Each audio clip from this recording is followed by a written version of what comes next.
Hello friends, welcome back fire with RP channel. நம்ம சேனலில் இன்னைக்கு என்ன பார்க்க போறேன்னு பார்த்தீங்கன்னா, டிசம்பர் 13ஆம் தேதி கார்த்திகை தீப திருநாளாவது வருதுங்க. இந்த கார்த்திகை தீபமானது அதி பயங்கரமான ஒரு தீபம் அப்படின்னு சொல்லலாம். அப்படிப்பட்ட இந்த கார்த்திகை தீபத்துடைய கிரகங்களின் மாற்றத்தால் ஒவ்வொரு ராசி நேயர்களுக்கும் தலையெழுத்து மாறுங்க. அந்த வகையில இன்னைக்கு எந்த ராசி நேயர்களுக்கு பார்க்க போறேன்னு பாத்தீங்கன்னா, கடகம் ராசி நேயர்களுக்கு இந்த கிரக மாற்றத்தால் உங்க வாழ்க்கையில என்ன தாக்கம் ஏற்பட்டிருக்கு அப்படிங்கறத பார்க்கலாம். சோ கடக ராசி நேயர்கள் எந்த நட்சத்திரத்துல பிறந்திருந்தாலும் உங்களுடைய ராசிக்கு இந்த கிரக மாற்றத்தால் என்ன பலன் கிடைத்திருக்கு அப்படிங்கறத பாருங்க. அதுக்கு முன்னாடி இந்த கார்த்திகை தீபத்துடைய சிறப்பு முக்கியத்துவம் என்னங்கிறத பார்த்துட்டு அதுக்கப்புறம் உங்களுடைய ராசிக்கு என்ன பலன் கிடைத்திருக்கு அப்படிங்கறத பார்க்கலாம். ஸோ கடகராசினியர்கள் இந்த வீடியோவை ஸ்கிப் பண்ணாம முழுமையா பார்த்து பயனடைங்க. பொதுவாகவே இந்த கார்த்திகை தீபம் அப்படின்னு சொல்லும் போது இந்த நாள் பார்த்தீங்கன்னா ரொம்பவே ஒரு அமோகமான நாள் அப்படின்னு சொல்லலாம். அதாவது மங்களம் நிறைந்த ஒரு நாள் அப்படின்னு கூட சொல்லலாம். அப்படிப்பட்ட இந்த நாளில் விளக்கேற்றி வைத்தல் என்பது நீண்ட காலமாக கடைபிடிக்கப்பட்டு வருகின்ற ஒரு சம்பிரதாயம் அப்படின்னு சொல்லலாம். கோவில்களிலும் வீடுகளிலும் தினமும் விளக்கேற்றுவது வழக்கமான ஒரு விஷயங்க. அதிலும் பாத்தீங்கன்னா ஆன்மீகம் வாயிலாக தீபங்களுக்கு பெரும் முக்கியத்துவம் தரப்படுகிறது அப்படின்னு சொல்லலாம். அப்படிப்பட்ட சிறப்பு வாய்ந்த கார்த்திகை மாதத்தில் தீப திருநாளை வருடா வருடம் நாம் கொண்டாடி வருகின்றோம் அப்படின்னு சொல்லலாங்க. இந்த கார்த்திகை தீபத்தில் நீங்க என்ன மாதிரி விளக்கேற்றணும், இந்த விளக்கு வகைகள் என்ன, இந்த கார்த்திகை தீப வழிபாட்டு முறை என்ன அப்படிங்கறத இந்த வீடியோ முழுமையா பார்த்து தெரிஞ்சுக்கோங்க. பொதுவாக விளக்குகளில் பார்த்தீங்கன்னா 5 முகங்கள் இருக்குங்க. 5 முக விளக்குகளை அனைத்து நேரங்களிலும் நம்மால் ஏற்றி வைப்பது என்பது நம்மளுடைய நடைமுறைக்கு ஒவ்வாத ஒரு விஷயம் அப்படின்னு சொல்லலாம். அதனால ஒரு முகமோ 2 முகமோ தினமும் விளக்குகளை கண்டிப்பா நீங்க உங்க வீட்டில் ஏற்றலாம். அதாவது அதிகாலை சூரியன் உதிக்கும் முன்னாடி, அதே போல மாலையில் அந்தி சாயும் முன்னாடி உங்க வீட்டு வாசலில் தெளித்து கோலமிட்டு உங்களுடைய மனதை ஒருமுகப்படுத்தி விளக்கேற்றலாம். இந்த மாதிரி நீங்க செய்யறதுனால உங்க வாழ்க்கையில நேர்மறை சக்திகள் உங்களை சூழ்ந்து இருக்கும் அப்படின்னு சொல்லலாம். இதனால உங்களுடைய வாழ்க்கையில இருள் விலகி ஒளி பிறக்கும் அப்படின்றத ஐதீகமாகவே சொல்லப்படுது.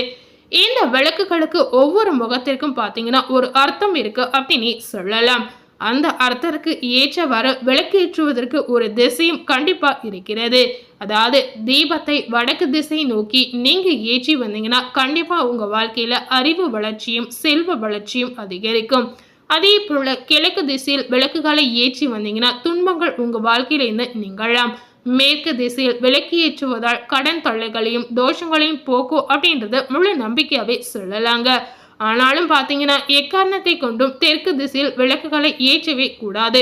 இந்த திசையில் நீங்க விளக்குகளை ஏற்றும் போது உங்க வாழ்க்கையில தீமைகள் அதிகரிக்கும் அப்படின்னு சொல்லப்படுது. அதே போல அடுத்ததாக பாத்தீங்கன்னா விளக்கு ஏற்றுவதற்கு முக்கியமான எண்ணெய் ஒன்று சொல்றாங்க. பொதுவாக நல்லெண்ணெயால் எல்லாருமே விளக்கு ஏற்றுவோம். அதே போல 5 வகையான எண்ணெய்களை கொண்டு தீபங்களை ஏற்றலாம். அதாவது வேப்ப எண்ணெய், இலுப்பை எண்ணெய், தேங்காய் எண்ணெய், நெய் மற்றும் விளக்கெண்ணெய். இந்த பஞ்சமுகங்கள் கொண்ட 5 எண்ணெய்களை கலந்து நீங்க விளக்குகளை ஏற்றும் போது உங்க வாழ்க்கையில சகல சௌபாகியமும் உங்களுக்கு கிடைக்கலாம். அதே போல இறையோட அருள் உங்களுக்கு முழுமையா இதனால கிடைக்கலாம். இந்த கார்த்திகை தீபத்தை வழிபடுகின்ற ஒரு முக்கியமான முறை கண்டிப்பா இருக்கிறது. அது என்ன முறை அப்படின்னு பார்க்கும் பொழுது, திருவிளக்குகள் இறைவனின் பிரதிநிதியாக பார்க்கப்படுவதால் அவற்றுக்கான மரியாதையும் நாம் கண்டிப்பா கடைபிடிக்க வேண்டும் அப்படின்னு சொல்லலாம்.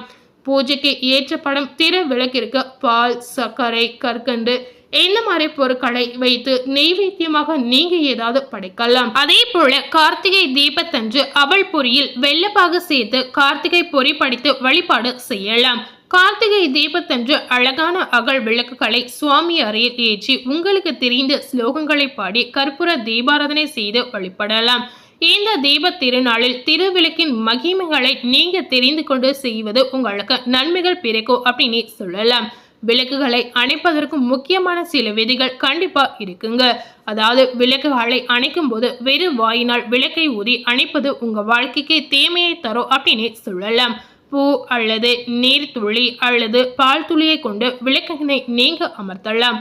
இந்த மாதிரி விளக்குகளை அமர்த்தும் போது ஸ்வாந்த ஸ்வரூபியே நமக என்ற மந்திரத்தை மனதில் தியானிப்பது உங்களுக்கு நன்மை அப்படின்னு சொல்லப்படுது. விளக்குகளை அதே போல வெறும் தரையில் வைப்பது உங்களுக்கு அவ்வளவு நல்லதல்ல அப்படின்னு சொல்லலாம். பித்தளை தட்டுகளில் விளக்குகளை வைப்பது நல்லதுங்க. சோ இந்த கார்த்திகை தீபத்துடைய முக்கியத்துவம் என்னங்கிறத பார்த்திருப்பீங்க. அதே போல இந்த கார்த்திகை தீபத்துடைய கிரகங்களின் மாற்றத்தால் கடகராசி நேயர்களுக்கு என்ன பலன் கிடைத்திருக்கு அப்படிங்கறத பார்க்கலாம். எதையும் திட்டமிட்டு செய்து வெற்றி காணக்கூடிய கடக ராசினியர்களுக்கு இந்த கார்த்திகை மாத கிரக நிலைகளை ஆராய்ந்து பார்க்கும் பொழுது இந்த மாத தொடக்கத்திலேயே உங்களுடைய ராசியில் செவ்வாய் நீச்சம் பெற்று சஞ்சரிக்கிறார். அஷ்டமத்துக்கு சனி வக்கர நிவர்த்தியாகி வலுவடைந்து நிற்கிறார். இதனால எதையும் திட்டமிட்டு செய்யவே முடியாதுங்க. திடீரென விரயங்கள் வந்து உங்களை ஆட்கொள்ளும். ஒரு தொகை செலவழிந்த பின்னரே அடுத்த தொகை உங்கள் கைக்கு வரலாம். நல்ல சந்தர்ப்பங்களை நழுவவிடும் சூழல் இந்த காலகட்டத்தில் உருவாகும். இது போன்ற நேரங்களில் எதையும் ஒரு முறைக்கு பலமுறை யோசித்து செய்வது கடகராசி நேயர்களுக்கு நல்லதுங்க. ரிஷப ராசியில் சஞ்சரிக்கும் குரு பகவான் இந்த கார்த்திகை மாதம் முழுவதும் வக்ரம் பெற்றிருக்கிறார். உங்களுடைய ராசிக்கு 6, 9 ஆகிய இடங்களுக்கு அதிபதியானவர் குரு பகவான். இவர் வக்ரம் பெறும் பொழுது உத்தியோகத்தில் உங்க வாழ்க்கையில திடீர் மாற்றம் வரலாம். நீங்கள் நினைத்த பொருள் கிடைக்காமல் போகலாம். நீண்ட நாளைக்கு முன் தோன்றி மறைந்த நோய் மீண்டும் தலை தூக்கலாம். சோ இந்த காலகட்டம் கடக ராசினியர்களுக்கு கொஞ்சம் கஷ்டமான காலகட்டம் அப்படின்னு சொல்லலாம். உத்தியோகத்தில் அனைத்து பொருட்களையும் தன்வசம் வைத்திருப்பீங்க. மிக கவனமாக இருக்க வேண்டிய நேரமாக கடக ராசினியர்களுக்கு இந்த காலம் இருக்கலாம். வீண் பழி வரக்கூடிய வாய்ப்புகள் அதிகமாக இருக்கிறது. அதே நேரத்தில் குரு உங்களுடைய ராசிக்கு 9ஆம் இடத்திற்கு அதிபதி என்பதால் பூர்வீக சொத்து பிரச்சனைகள் தலை தூக்க ஆரம்பிக்கும். எதிரிகளின் தொல்லைகளால் மனக்கவலை கடகராசினியர்களுக்கு அதிகரிக்கும். கடகத்தில் சஞ்சரிக்கும் செவ்வாய் இந்த கார்த்திகை மாதம் முழுவதும் கும்பத்தில் உள்ள சனியை பார்க்கிறார். அதே நேரம் அஸ்தமத்து சனியின் ஆதிக்கமும் உங்களுக்கு இருக்கிறது. இது செவ்வாய் பார்வையும் இருப்பது அவ்வளவு ஒரு நல்லதல்ல அப்படின்னு சொல்லலாம். உடல் நலத்தில் திடீரென சீர்கேடுகளும் மருத்துவ செலவுகளும் இதனால ஏற்படலாம். கடன் சுமை கண்டிப்பா அதிகரிக்கும். கடமையில் தொய்வும் ஏற்படக்கூடிய நேரமாக இந்த காலம் உங்களுக்கு இருக்கலாம். உத்தியோகம் ஆனாலும் தொழிலாக இருந்தாலும் மனம் அதில் ஒருநிலைப்படாது. அடிக்கடி தடுமாற்றமும் இரட்டித்த சிந்தனையும் உருவாகலாம்.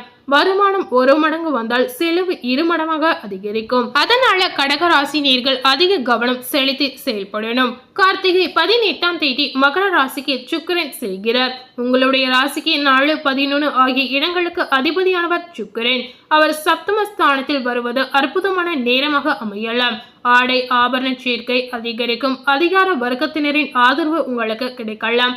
ஒளிமயமான எதிர்காலம் அமைய நண்பர்கள் உதவி செய்வாங்க. கடக ராசியில் சஞ்சரிக்கும் செவ்வாய் கார்த்திகை 18ஆம் தேதி வக்ரம் பெறுகிறார். யோகம் செய்யும் கிரகம் வக்ரம் பெறுவது அவ்வளவு நல்லதல்ல. தொழிலில் மாற்று சிந்தனைகள் அதிகரிக்கும். நண்பர்களை நம்பி ஒப்படைத்த பொறுப்புகள் நடைபெறாமல் போகலாம். பிள்ளைகளால் வரும் பிரச்சனைகளை சமாளிக்க வேண்டிய ஒரு சூழ்நிலை உங்களுக்கு அமையலாம். நரம்பு எலும்பு சம்பந்தப்பட்ட பாதிப்புகள் அதிகரிக்கும். வியாபாரம் மற்றும் தொழில் செய்பவர்களுக்கு ஏட்டில் உள்ள லாபம் எளிதில் கிடைக்காது. உத்தியோகத்தில் உள்ளவர்களுக்கு சக பணியாளர்களால் தொல்லை அதிகரிக்கும். கலைஞர்களுக்கு அதிக முயற்சியின் பேரில் தான் எதிலும் வெற்றி பெற முடியும். மாணவ மணிகளுக்கு படிப்பில் கவனம் இந்த காலகட்டத்தில் ரொம்பவே தேவைங்க. பெண்களுக்கு விரயங்கள் அதிகரிக்கும். அதனால எதை செய்தாலும் பெண்கள் ஒரு முறைக்கு 2 முறை யோசித்து செய்வது உங்களுக்கு நல்லதுங்க. அதே போல பெண்கள் எதை செய்தாலும் திட்டமிட்டு செய்யவே முடியாத ஒரு காலகட்டமா இந்த நாட்கள் உங்களுக்கு அமையலாம். ஸோ இந்த கிரக மாற்றத்தால் பெண்களுக்கு பார்த்தீங்கன்னா எதையுமே நீங்க நினைக்காத விஷயங்கள் உங்க வாழ்க்கையில நடக்காது. அதாவது நினைத்த விஷயங்கள் உங்க வாழ்க்கையில இந்த காலகட்டத்தில் நடக்காது அப்படின்னு சொல்லலாம். அதனால எதை செய்யணும்னு நினைத்தாலும் கொஞ்ச நாள் வெயிட் பண்ணி பெண்கள் செய்யலாங்க. அதே போல கடக ராசி நேயர்களுக்கான அதிர்ஷ்ட நிறம் பார்த்தீங்கன்னா மஞ்சள் நிறம்.